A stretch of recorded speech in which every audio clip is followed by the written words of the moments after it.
My name is Steve Kenoyer, and I'm the author and creator of The Inspired Coach. I want to share a story with you on how I came up with this program. Now, I developed this program not because I'm smart, but because over a 15-year coaching career, coaching 40-plus teams, I wanted to figure out a way where I could enjoy myself, have the parents enjoy the experience, and have the kids be inspired and have a great time playing the game. Now, I was coaching youth baseball, 7, 8-year-olds, and I was a brand new coach, just starting out, and was trying to figure out, I was good at baseball. I didn't play high school, I didn't play college, but I played, on the Army softball team. I played in all the local leagues. I ended up playing in the adult men's league till I was like 40 years old. But I played it because it was really a lot of fun for me. I just enjoyed playing the game. I didn't really mature athletically until after I got out of high school. So I'm getting ready to coach the team, and I have a firm understanding of how I want to coach, how I want to share this material, and something odd was happening. Even though I was teaching the kids the drills for skills and the X's and O's really well, and they were having a really fun time doing it because I was trying to make it as fun as possible, I was really getting some backlash from the parents. They took it a lot more serious than I was coaching it. And they really insisted on their kids playing certain positions and really kind of gave me a hard time about it. And this went on for probably 2 seasons, and I just pretty much said that, this is just part of being a coach, is you're going to get some parents that really don't agree with what you're doing or how you're doing it, or they see the expectations as much different than you do. Even like behavior expectations. I just thought it was, bad behavior, something that I had to deal with. I was a dad, they were kids, and I just thought it was part of the experience. Well, I move up to the next level baseball, which is the 11-12, 9-10. So I went from 7-8 to 9-10, and that first season coaching 9-10 was horrible.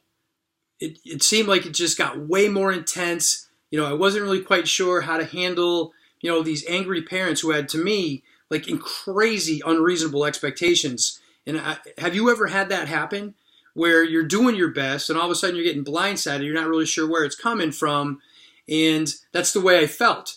So I started to really wonder, why am I here? I mean, I have a pretty big job at the time. I was working a lot. I really wanted to volunteer my time and serve my community at the deepest level and spend time with my son and really get to know these kids and be part of their experience so they could have a good time. Well, the season just went horribly, dealing with a couple of the parents where, I felt like they were over the top aggressive, and it just wasn't worth it for me anymore to continue coaching youth baseball. And I just didn't see the value in it anymore. Well, there was a travel team that my son was interested in playing on for the team, and the coaches asked me to help coach the team. So there was probably 12 kids on the team, and I think there were 8 coaches, and I was one of the dugout coaches. So my son is playing on this team. We practiced for probably 3 or 4 weeks. I'm trying to do whatever I can to help, and there's just a lot of intensity around this team, which I could understand, but it was just way more than I was comfortable with. And I really got caught up in it. Now, we ended up doing a scrimmage with a neighboring town. To make a long story short, my son had come up to bat. He had gotten his first travel hit, made it to first base. Next kid got up, made it to first base, so now first and second, and the next 2 kids end up getting an out. So it was 2 outs, man, in first and second, and the third base coach, says to my son and to the kid on first base, there are 2 outs, run on contact, something that we've worked on in practice. And he's like, okay. And I'm like, I just want him to do well. I'm his dad. I want him to do really well. And the next boy that got up hit the ball to the shortstop. My son runs to third. the ball goes in front of him, he stops and runs back to second base. Shortstop picks the ball up, tosses it over to shortstop. It's a force out at second. And I'm like, Kevin, pull your head out of your ass and pay attention. And as soon as the words come out of my mouth, I felt horrible. My son burst into tears. I embarrassed him in front of his friends. I embarrassed myself, which made it even worse was the first base umpire, because I was in the first base dugout, points at me and says, "You don't talk to children that way. Get off my field." And I was like, oh, I can't believe that I just did this. Like, I embarrassed and humiliated myself. I embarrassed my son. I embarrassed and humiliated my family who was watching the game because we were all excited for him to play his first travel game. And I had to do the walk of shame back to my car. And I don't think I have ever been more humiliated and embarrassed in my entire life. I had never yelled at my son before. I've never hit my son disciplining him. I've always talked to him and tried to bring out the best in him. And I was just caught up in this really intense moment. And I made a huge mistake. And I own it. I totally own it. Well, from this experience, I took a giant step backwards. And I said, you know what? This is not the guy I want to be. You know, I was not setting a good example for these kids at all whatsoever. And after I owned it, I sent letters out to all the family members, to the town, to the umpire, you know, apologizing for my behavior because it was completely unacceptable. Well, I ended up quitting coaching youth baseball for the next season because I just did not see the value in it. It was just really intense for me. And I continued to coach basketball. And I started to notice, like, basketball wasn't as tense as baseball, but there were issues, behavioral issues, and there were some parent issues that kept arising. And I'm like, man, I can't be the only one experiencing this challenge.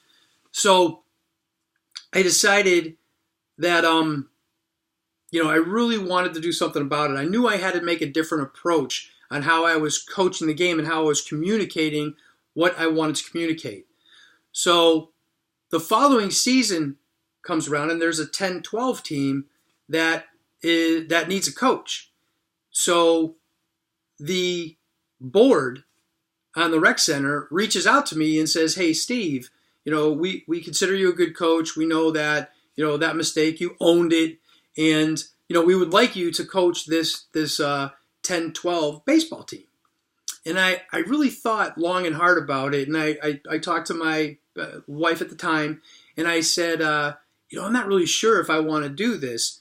And she, you know, said, "Hey, you're a good coach, and you really love doing it." And I said, you know what, if I do take this team, I'm going to set some expectations where I want to be clear on the communications that I have with my parents and my players by setting these proper expectations of what I want out of this experience. So that's kind of where this was born, right? So now so I came up from this expectations that I am now committed to communicating. I thought about, well, what is the best way I can communicate these expectations? And I came up with these two driving questions. Now, these two driving questions I used for the rest of my coaching career. I use it to this day. I use it in everything I do. The first question, how do I inspire the hearts and minds of every single person that goes through my program? And two, if something bad happens or something negative happens during the season, how do I prevent that from ever happening again? From that, these expectations were set. And every year something new would happen, and I would stack a new expectation and another expectation and another expectation so everyone could have a good experience. And I've created this program based on this experience where I could set the proper expectations for my assistant coaches, for my players, and for my parents. And I also came up with a 2 chapters on how to inspire the hearts and minds of kids to do their absolute best when they're with you. Now, one of the things that I talk about that is really valuable is the 7 critical expectations that you must share with your parents. And I had this really interesting experience where I even talk about be careful how you cheer, right? Seems benign, but be careful how you cheer, because a lot of times parents are cheering to coach.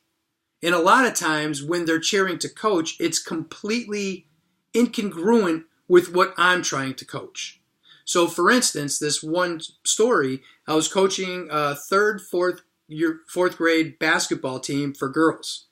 And wonderful, wonderful father, wonderful daughter. Everybody was really, really good. This goes to show you about expectations. Well, we're getting ready to play a game, and I really worked hard on teaching the girls the entire game and then their role in it. And I came up with these specific techniques on how to do that by, taking paper plates and putting 1, 2, 3, 4, 5 on one side and putting point guard, shooting guard, small forward, power forward, center on the other side. And I would use my basketball whiteboard and really associate the pieces with the pieces on the floor. I even had them, tell me what is their favorite game, what game did they really like to play, and it was Chutes and Ladders. I wanted to meet them reference-wise where they were. And I was able to teach them every single practice before we'd start. I taught them a 2-3 offense, a 1-3-1 offense, a 3-2 offense, and then I taught them, a 2-3 defense, a 3-2 defense, a 1-3-1 defense. And we basically, for this age, I stayed with the 2-3 offense and the 2-3 defense, and we worked from there. Well, I kind of knew I was on to something, because the very first game, I would just say to my players, okay, you play the 1, you play the 2, you play the 3, you play the 4, you play the 5, because we'd worked on it every single practice, and the other coach was walking his players to the positions and saying, hey, you play here, you play there, which I found like, wow, this is going to be fun. Well, his players were playing bumblebee basketball, and my players were passing with precision in the 3rd and 4th grade, and I was like, wow, this is really, really interesting and very, very fun. Well, during one of the games in the beginning of the season, my center, whenever she touched the ball, her father would scream, shoot, shoot, shoot, shoot the ball, shoot the ball. And I was telling her something completely different, because I was preaching to let the play develop. Let the play develop. Even though we're going to pass it into her, she may be open in that spot. We're going to kick it around because we're going to use that later in the game. It just is a way to really get them to understand letting things develop. Well, she really, really wanted to listen to her dad, and I understood that, but she also wants to listen to what I'm saying, because it's something that we've been practicing for a while. And every time that he yelled shoot, I could see she was getting a little more uneasy and a little more uneasy, and he had gotten up and walked behind our basket, and the very next time she received the ball, he screamed, shoot the ball! And she just hugged the basketball right in the middle of the game, fell to her knees, and started crying. And I was like, oh, I know exactly how that guy feels. Because I kind of did the same thing. You just get caught up. But it allowed me to set a proper expectation for cheering. So when I have that parent meeting and I set those critical 7 expectations, one of the expectations that I talk about is cheering. Because you should be only cheering to inspire them to have fun and do good, and cheer to enjoy watching them play, and don't cheer to coach, because I'm trying to coach, and I don't want your daughter or your son to be in conflict, because they're conditioned to listen to you. I want them to listen to their parents, but they're also trying to listen to what I'm trying to teach them too. So you could see these young kids, they get into a really tough spot. And I'm like, okay, so over the years, I set up all these 7 building blocks that you must create and set with your assistant coaches, so you could create an incredible experience for everybody involved and add massive value to your team and share with your team the massive value that these coaches have, right? how to set the 7 critical expectations with your parents so that you can have a great season in understanding that the coach is 100% responsible for everything in the youth coach world, right? Even the behavior of the kids. If you're a mom or a dad and you have behavioral issues on the floor, there are some issues that are way beyond your pay grade.